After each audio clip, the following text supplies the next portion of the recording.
live. Happy 2019. Yeah, 2019. Holy smokes.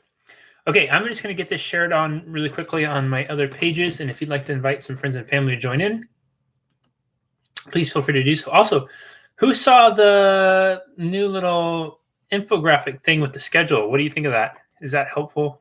If you haven't, you can scroll down and see it. And I'm just going to do this really fast, and then we'll be ready to rock and roll. Just give me one moment here. And while I'm doing that, feel free to say hello. And what did you do last night for the final night of 2018? Hello, and what did you do for your final night of 2018? And I just have 2 of these to do really fast. Oops. And we'll be ready. Say hello, and what did you do for your final night of 2018? And then I'll be ready to start this in about 47.3 seconds, give or take 0.2. Okay, got that one. I think there's just one more now. Shared page. And this is the last one. All right, cool. Let's see who's logged in so far. Linda, what's up, Linda? Lisa, Carrie, I did nothing. That sounds like a great finish of 2018. I didn't do much either. Happy New Year, Lisa. Worked at the hospital last night, Brenda. That was probably a worthwhile way to spend your time. I'm sure there's some people that were there in need.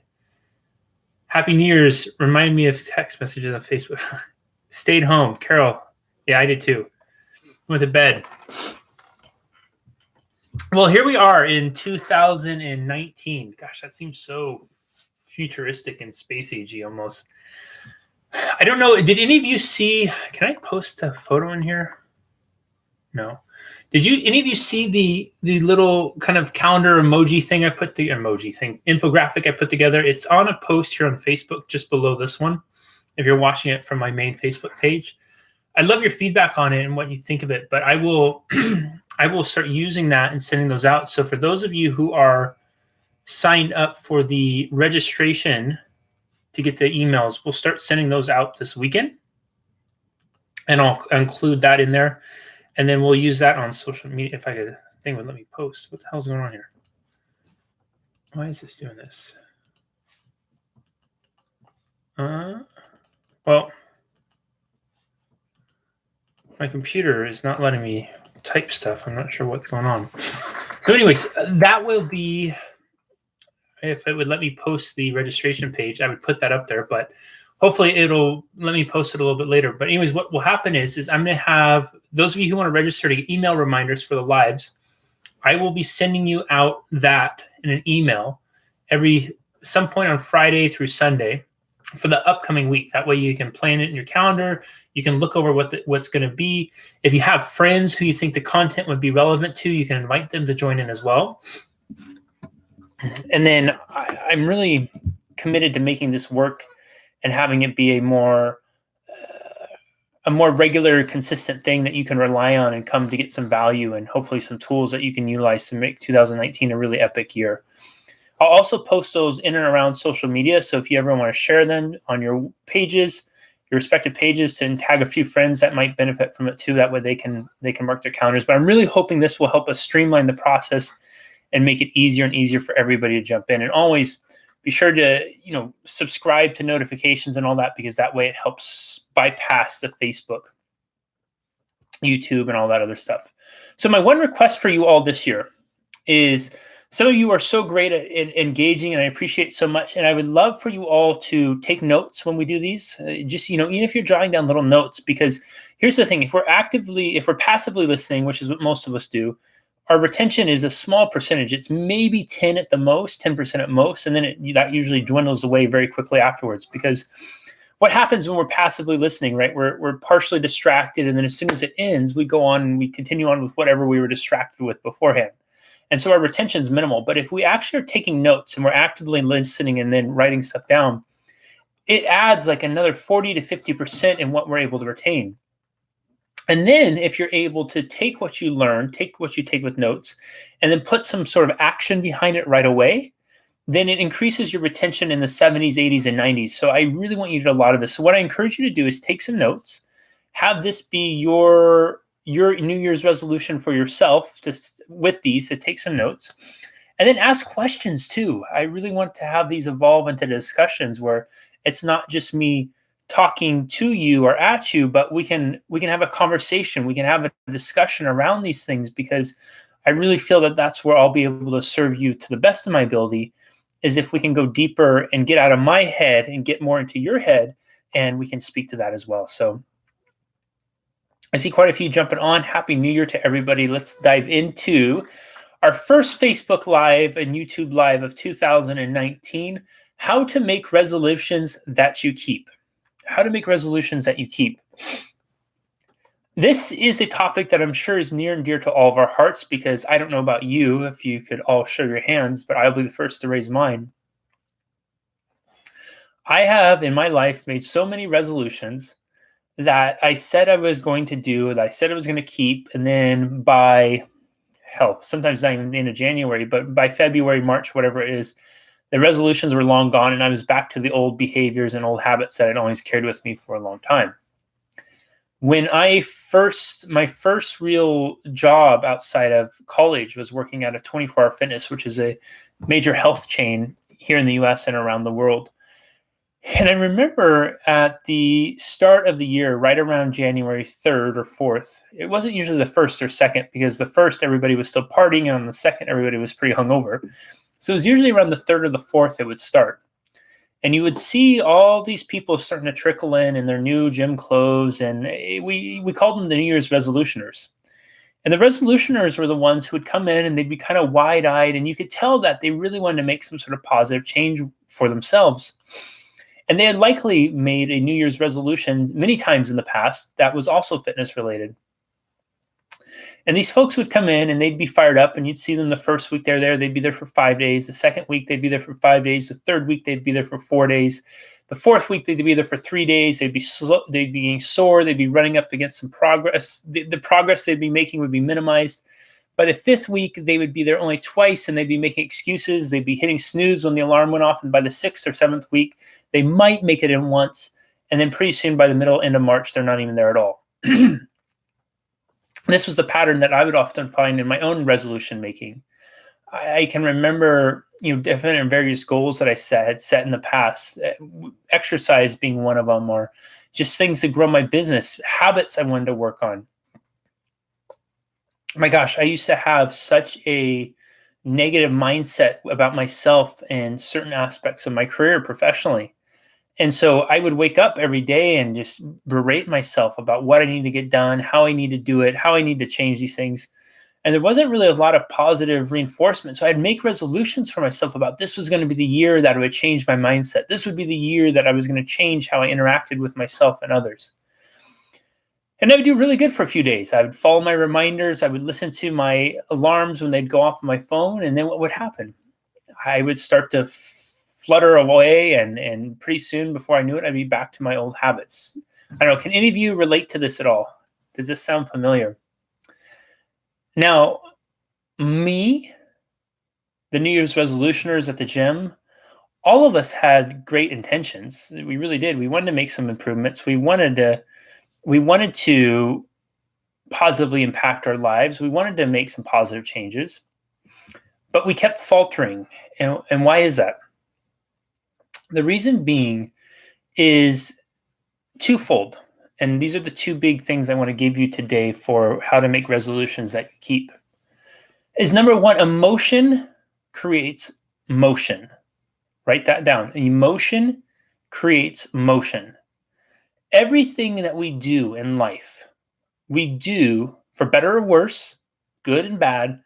We do it because there's an emotional payoff that comes from it. Everything we do in life, good or bad, we do because there's an emotional payoff that comes in it. If we find ourselves chronically stressing out, there is an emotional payoff that comes with this. If we find ourselves constantly succeeding, there's an emotional payoff that comes with it. You can test this too if you want. There's no harm in testing it for yourself. But if you were to ask yourself right now, and I challenge you all to do this, is ask yourself right now, why do you want to achieve or accomplish the things you want to? So let's just say you have a goal this year to make more money in your business, or you have a goal this year to get unstuck, or you have a goal this year to maximize your relationship. If you look at the foundation for why that goal is, you'll see that there's always an emotion behind it, right? The person who wants to make, let's say my goal this year was to make $1 million. And the reason I want to make $1 million is because, so the obvious question is why $1 million, right? Well, let's say I want to make $1 million because if I make $1 million, then I could buy my mom, I could pay off my mom's house, I could retire her, and she will be able to, live comfortably or whatever that is. And so we might ask the question, like, why is that important? Why is that a goal? Well, because you get down it because I love my mom. Well, why? I know you love your mom. That's awesome. But why is it a goal? Well, it's a goal because I've always wanted to do that since I was a little kid. Well, that's awesome. You've always wanted to do it since you're a little kid. Why is that a goal? Because I feel like when I do that, it would be the ultimate success for me. See, notice that there's an emotion underneath it. It's not so much about the money. It's not so much about paying the house off. It's not so much about the lifestyle. It's the emotion that I'll get, what really driving me, that compels me to want to have that be a goal. If my goal was to lose 20 pounds, the same line of questioning would go is why lose the 20 pounds? And if you start to get beneath the layers, you're going to notice there's always an emotion behind it. So the same thing on the negative side too. Why would we give up on, let's say our goal is to lose 20 pounds. Why would we give up on it? Because in the moment of choice, there's often an emotional carrot, an emotional temptation in front of us that's more lucrative. See, going into the gym and putting in the reps and choosing broccoli and chicken over cheese and crackers, it's hard to do. There's a lot of good stuff out there. There's a lot of delicious snacks, and chips and guacamole sounds really lucrative sometimes instead of skinless chicken breast and dried salad. But the skinless chicken breast and dried salad is going to be a faster track to achieving your health and fitness goals than eating the chips and guacamole probably will be. But in the moment of choice, when we think of that chips and guacamole and how delicious it would be, how soothing the crunch would be, the way the salt would percolate our taste buds, compared to how bland and boring the chicken and lettuce would be, how chicken again it would be, right? In that moment, even how we might say chips and guacamole and cheese and crackers, it makes us smile. It makes us feel good. The idea of it crunching, the sensation of it, the taste of it, we savor it more. And so in that moment of decision, it becomes much more emotionally compelling because of the feeling we get from it and the feeling that we believe we'll get than eating the chicken and salad. Does this make sense? So emotion is going to create motion. For better or worse, good or bad, no matter what it is we're doing, no matter what it is that we're after, there's always an emotional driver behind it. So if you want to set and make resolutions that you're going to keep, you need to get some emotion behind it to compel you to follow through with it.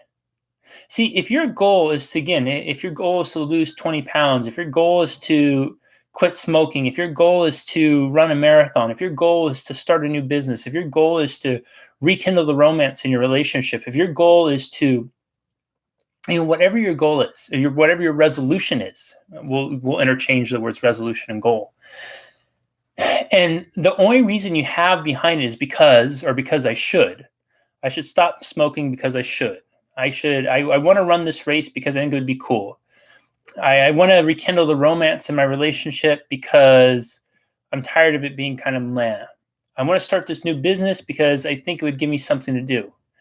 Do any of those reasons to any of you, and this is interaction, so you can type and say yes or no. Do any of those reasons sound very compelling? Do they sound very motivating, very inspiring? Do they sound like the stuff that's going to make you go, yes, I can't wait to do that. I'm going to follow through with it? Likely not, right? Because I saw somebody, Christine just typed in, I just meal prepped 6 chicken and broccoli meals. I have some chicken and asparagus too.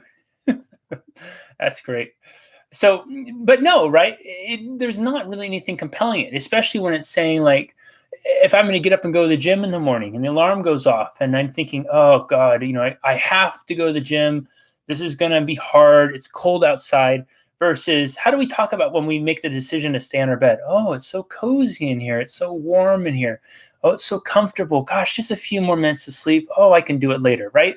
We elicit these really good feelings. When we're trying to think of bad habits we want to stop, when we know it's bad for us, when we know it's bad for our health, and we're looking at the other alternative, we start to romanticize the things. We discredit the damage it could do to us. When we're talking about rekindling the passion or the romance in our relationship, right? We don't talk about like how much we want to transform and change if we struggle with it. We talk about how we feel like we need to or we should. But then when we contrast it to, boy, it sure would be nice to lay down today and kick my feet up and watch the game, right? There's more of an emotional payoff in the moment. So we're constantly juggling these it's almost like an emotional tug of war.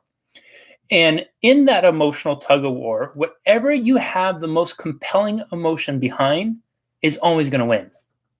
Whatever you have in the emotional tug of wars, I'm going to say that again, in the emotional tug of wars, whatever you have the most compelling emotion behind will always win. So if your resolutions are just kind of meh, they are going to lose out to temptations, to old habits, to distractions every single day, every single time, over and over again. And then you will find yourself a few weeks from now, just like the New Year's resolutioners that we used to come in and out of 24-hour fitness, 6 weeks in and you're done. You give up, you quit. I just did this last year. I had a resolution to go and pick up trash every week whenever I was in town in Santa Barbara. And then if I was traveling, I would go and pick it up somewhere wherever the community was I was traveling. I made it probably 6 weeks and then it fell off because I didn't have enough emotion behind it to drive me. The one day it came where I was starting to make a decision about doing it. And there was an opportunity to stay in bed a little bit longer. It was cold outside. Somebody wanted to go out to breakfast or something. And we talked about breakfast and how we could do it later. And then what happened? The day got away. And then pretty soon, nothing happened. There was no follow through with it. And then once it fell off, I proved to myself that it wasn't emotionally meaningful enough to me. And so I just, pun intended, I kind of tossed the goal of picking up trash in the trash. I tossed the resolution of picking up trash in the trash. So if you want to make a resolution that you keep, you got to have some emotion behind it. You got to have something that compels you, something that inspires you. If you're going to try to quit smoking, if you're going to try to exercise, if you're going to try to lose weight, start a new business, rekindle the romance, whatever it is, get unstuck. There needs to be something that compels you, a reason why that gets you to do that. Because if not, the distractions and everything else, the temptations, that short-term pleasure will win out every single time. Make sense? The second piece of this that I want to give you, which goes hand in hand with this, which is absolutely essential, is accountability. You have to have accountability to really make resolutions that you're going to keep. Because without accountability, we'll fall apart really quickly. Many of you may know that this past year, in 2018, I set a goal for myself. I made a resolution for myself to not eat dessert for the entire year. Now, I'm not a 7 days a week dessert person by any means, but I do get a sweet tooth. And when it's around me or in front of me, I don't stop at one bite. I go until the whole thing's done.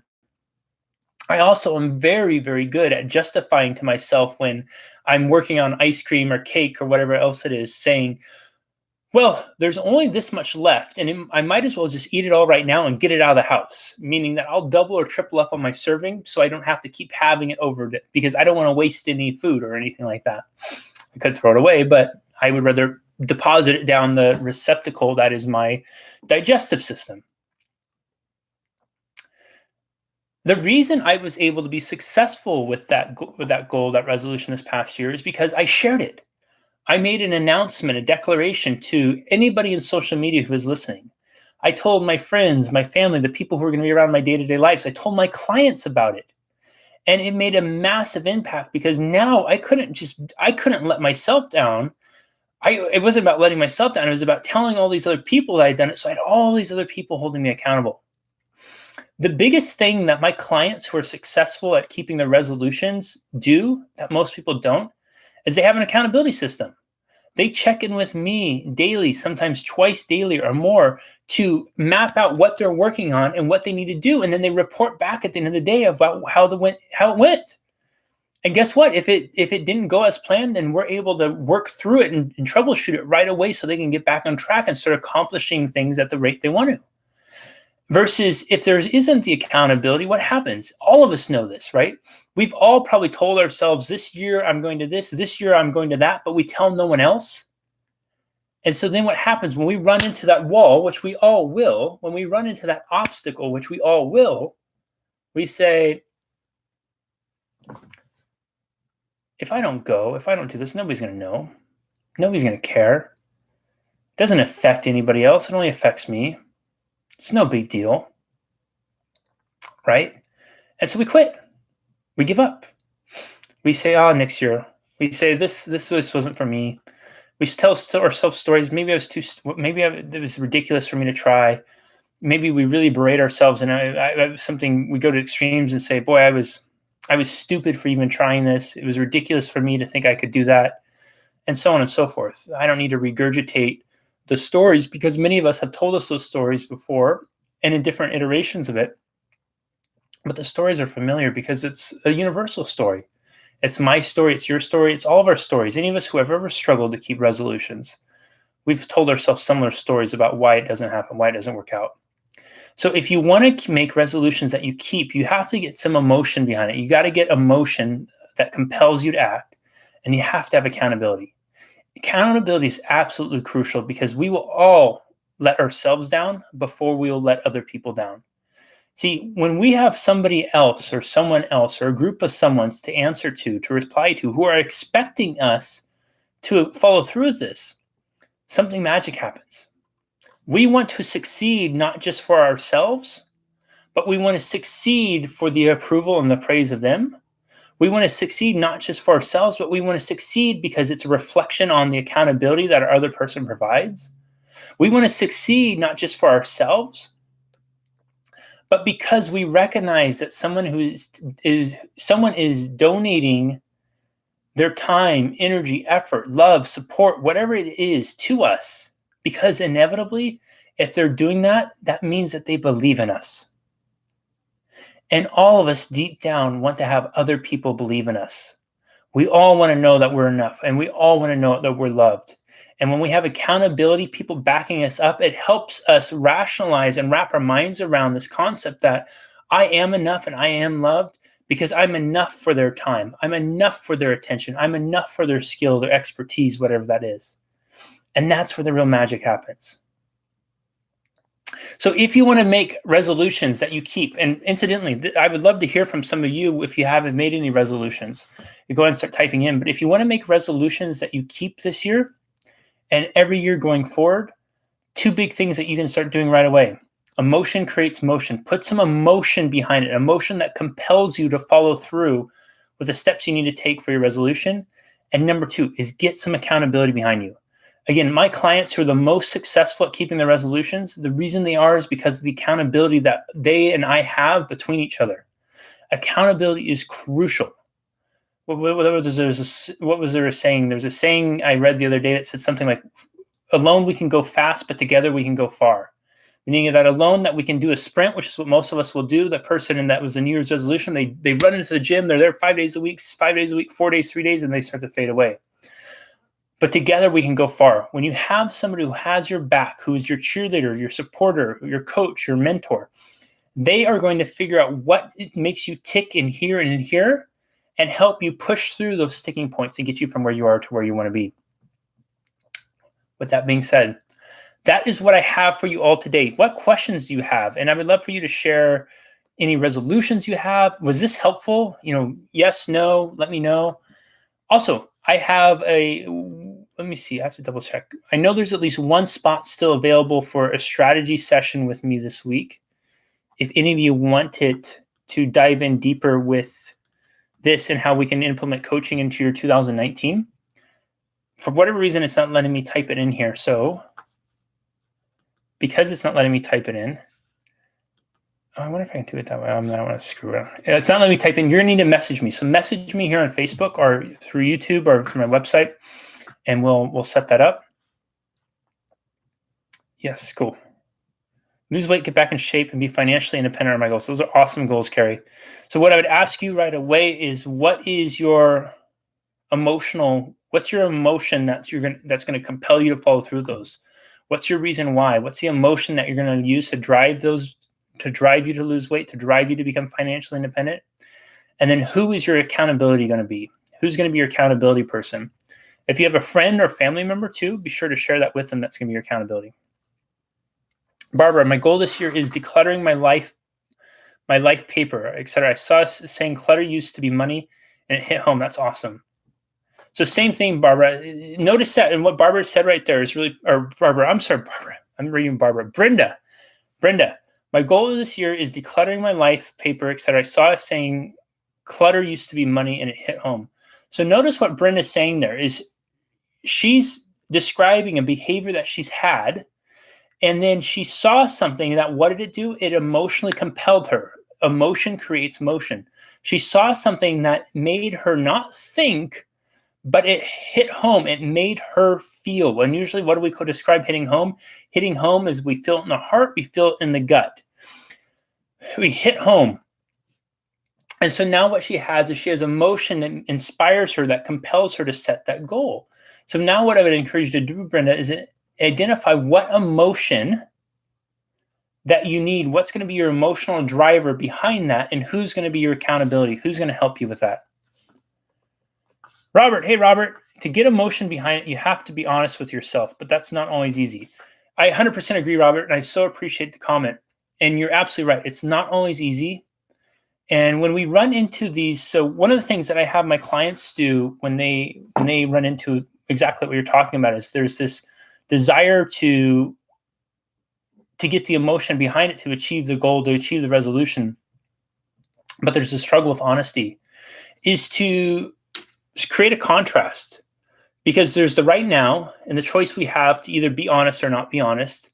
And then there's the future, right? The future is one of two scenarios. It's either the one we want to imagine and create, which is why we're wanting to do the goals, the resolutions in the first place.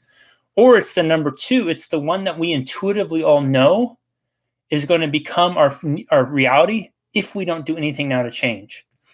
And what I would encourage you and anyone else to do is to peer into that future. See, in the present moment, it's really easy for us to let ourselves off the hook, because we live in this moment of, I'll have tomorrow, I'll have the next day, I'll have later on. I don't have to do it. I can sweep it under the rug. I can clean it up later.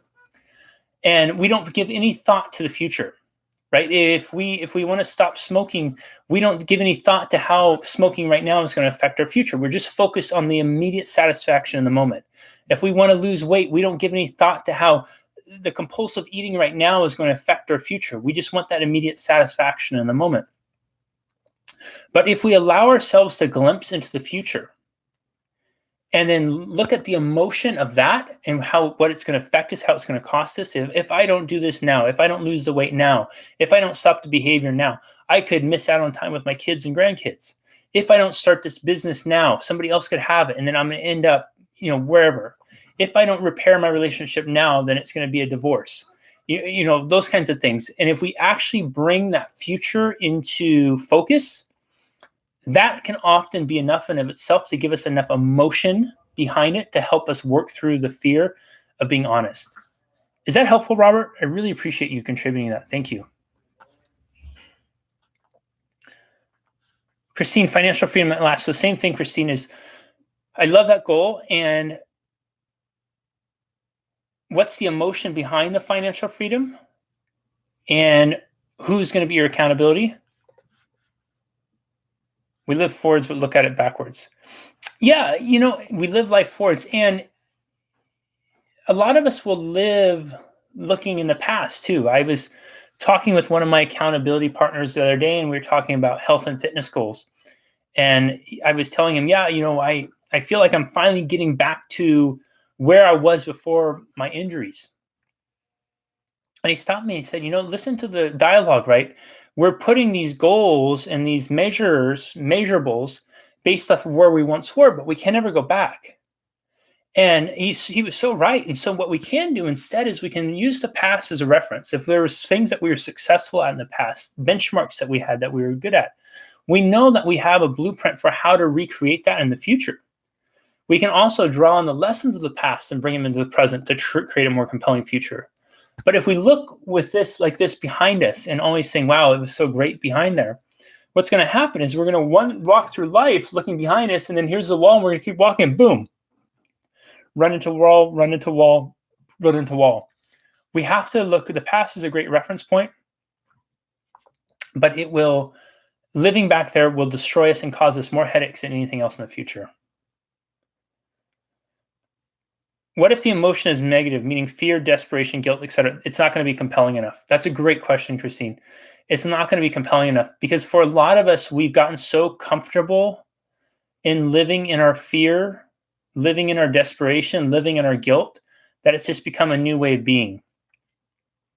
And there's emotions for all of us that will compel us to act in the face of those things. So an easiest example of this, and we'll leave this as the last thing because I got to take off after this. This is great. I'm so grateful you guys have made comments and questions. You see how this can evolve? So really quick before I answer Christine's question, is it helpful to all of you to have the questions being asked and having them being answered? Yes or no? Is it helpful? Are you learning more this way? Are you getting more out of it this way? Just make a quick comment on that because I want to really hit a point home here. How much more all of us can get out of these when there's a two-way communication going on, not just me talking to and at you, but then you coming back to me, and it's evolving, as dialogue, as much as of a dialogue as we can have, and talking in text. But you know what I mean? It makes it much more. Okay, so look at yes. That's awesome. So, okay, we're going to wrap it up here with Christine's question. I'm just going to read this again one more time because this is really important. I think this is something a lot of us struggle with. And I'll be the first one to raise my hand here because I've definitely struggled with that too. She's asking is, what if the emotion is negative, meaning fear, desperation, guilt, etc.? The challenge with that is so many of us have gotten so comfortable and so familiar with guilt, emotion, fear, that it's become our new normal. It becomes almost like a old friend, or it's that nosy neighbor that lives next door who you don't really like, but you tolerate because he or she's just always been there. And you do what you can to avoid interacting with them, avoid making eye contact. But if you do and you run into them, it's uncomfortable. But you know that eventually it'll pass and then things will continue on. See, there is going to be a deeper emotion for all of us that is going to be the emotion that's going to be more powerful and more compelling than those. An easy example would be, let's just say hypothetically that all of us in here are afraid of heights. We're all afraid of heights. And we find ourselves up on this precipice, top of a building or whatever it is. And there's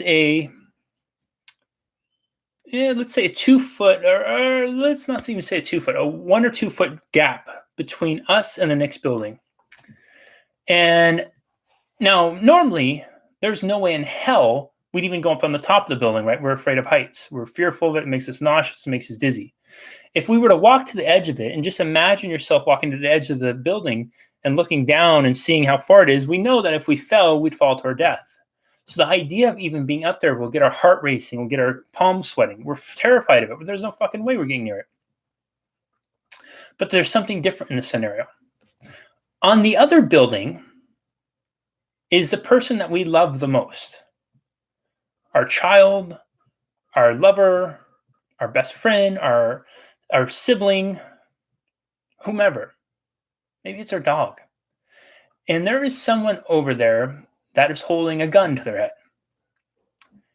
Now, you can stay there in fear because fear is going to say, I can't make the jump. I'm not going to even get near the edge. But if you stay there in fear, the other person or the dog or whoever it is over there is going to die. Now you have a choice to make. And that choice is to stay there in fear, not act, or to make a jump and save the person that you love. In that scenario, how many of us make the jump? Probably all of us, right? I think if we're really honest with ourselves, we probably all make the jump. And we could argue and say, well, what compels us to make the jump is the fear of losing the person. Might that be there? Yes, initially. But if we look deeper beneath it, we'll see that what really compels us to jump is love, is purpose, is all those kinds of things. Actually not all those kinds of things. It's really probably love and purpose are the two biggest ones, are the emotions that would compel us to jump. There is something that we love more than our fear. There is something that we love more than even our own life. There is something we love more than our own identity, our identity that's built around those kinds of emotions, that's on the other side. And the only way for us to get there, the only thing that's going to compel us to move, the only thing that is going to remember, emotion creates motion, that's going to create the emotion is for us to look beyond those emotions that we've gotten comfortable with, fear, guilt, shame, desperation, whatever that is, and look for the real magic sauce, the real secret, the real key, the real emotional driver in our life. And if we do that, we'll make the jump. Does that make sense? Thank you for the question.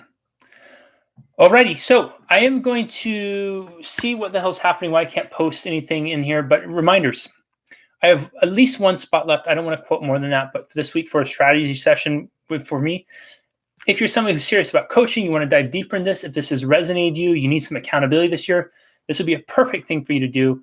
Message me on here. I'll see if I can get the link to work, and we'll get you set up.